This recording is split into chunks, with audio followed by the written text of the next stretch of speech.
Halo, perkenalkan saya Sylvia Aulia Tanjung dari kelompok Tenot SFR 101 Gradasi 2020. Film yang akan saya bahas adalah film Dua Garis Biru. Film ini disutradarai oleh Gina Esnur dan ditayangkan pada tahun 2019 dengan jumlah penonton 1.085.587 penonton dalam 6 hari penayangan. Judul film Dua Garis Biru ini diambil dari lambang dua garis biru pada tespek yang berarti positif hamil. Awalnya cerita ini mendapatkan pandangan buruk dari masyarakat karena mengangkat cerita tentang seks bebas. Padahal cerita ini memberikan edukasi kepada masyarakat, khususnya remaja dalam hal berpacaran. Film ini diperankan oleh Adisti Jara sebagai Dara dan Angga Aldi Yunanda sebagai Bima. Alur yang digunakan adalah alur maju. Film ini menceritakan tentang hubungan antara Dara dan Bima yang awalnya baik-baik saja. Namun karena kecerobohan dan nafsu mereka, akhirnya Dara pun hamil. Awalnya mereka berniat untuk mengaborsi kandungan Dara, namun karena semuanya sudah terlanjur diketahui oleh orang tua mereka, Bima pun berjanji untuk mempertanggungjawabkan apa yang telah diperbuatnya. Inilah awal konflik dari film ini. Namun di video ini saya tidak akan membahas konflik-konflik tersebut. Saya akan membahas tentang sinematografi dari film ini. Adegan ini adalah adegan saat kelas telah usai. Bima dan Dara pun keluar dari kelas. Saat itu Bima sedang meraih handphone Dara dari tangannya. Adegan ini diambil dengan teknik arch. Teknik ini dilakukan dengan memutar atau mengelilingi objek. Fungsinya untuk menunjukkan situasi atau lingkungan. Ini adalah adegan saat orang tua Dara dan Bima dipanggil ke sekolah karena mengetahui Dara yang hamil. Pengambilannya dilakukan dengan teknik zoom out. Teknik ini dilakukan dengan menggerakkan lensa kamera menjauhi objek.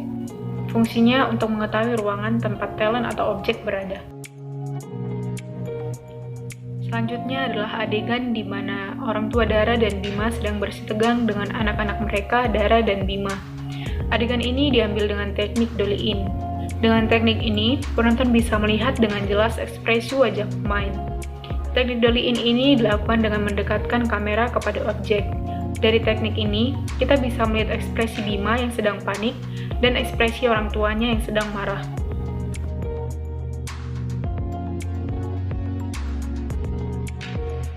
Lalu ada adegan di mana Dara sedang meratapi nasibnya. Ia yang ingin melanjutkan pendidikannya ke Korea rasanya mustahil karena masalah yang menimpa dirinya. Adegan ini diambil dengan teknik dolly out. Teknik ini dilakukan dengan cara menjauhkan kamera dari objek. Tujuannya untuk menggambarkan perasaan khawatir ataupun kecewa. Lalu selanjutnya saya akan bahas tentang angle. Ini adalah adegan saat Bima dan teman-teman sekelasnya sedang berada di lapangan untuk memulai kelas olahraga. Melihat Dara yang sedang kepanasan, Bima langsung mendatangi Dara dan berusaha menutupi matahari dengan badannya yang lebih besar dari Dara. Adegan ini dilakukan dengan low angle. Tujuannya agar objek terlihat kuat dan megah. Teknik ini membuat objek ataupun suasana semakin mengintimidasi.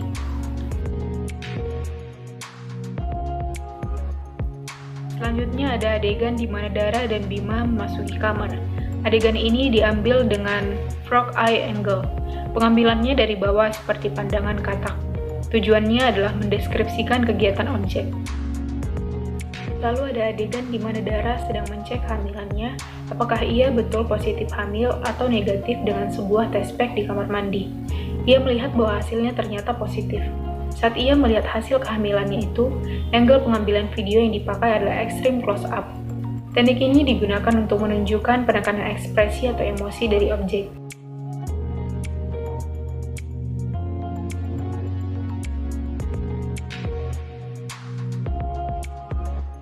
Dari segi sinematografi, film ini sudah menunjukkan teknik-teknik yang sesuai dengan apa yang disampaikan. Teknik-teknik ini membuat penonton menikmati ceritanya. Saya pikir sutradara dari film ini mengangkat cerita seks bebas karena banyaknya kasus-kasus seks bebas yang terjadi di Indonesia. Menurut saya, film ini adalah fakta yang benar-benar terjadi di dunia nyata. Saya salut ketika sang sutradara film ini berani mengangkat cerita seks bebas yang bahkan saat filmnya masih berupa teaser, sudah mendapatkan pandangan buruk dari masyarakat yang ingin memboikotnya. Namun ketika saya menontonnya, banyak sekali pesan yang saya dapatkan, seperti misalnya bertanggung jawab.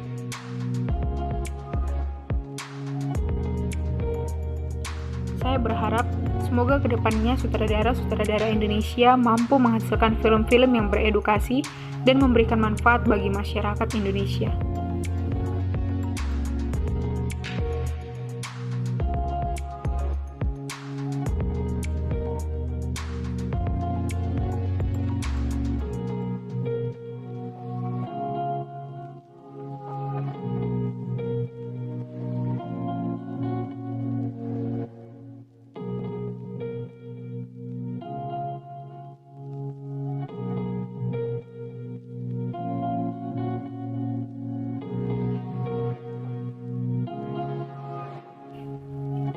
Demikianlah video esai yang saya buat.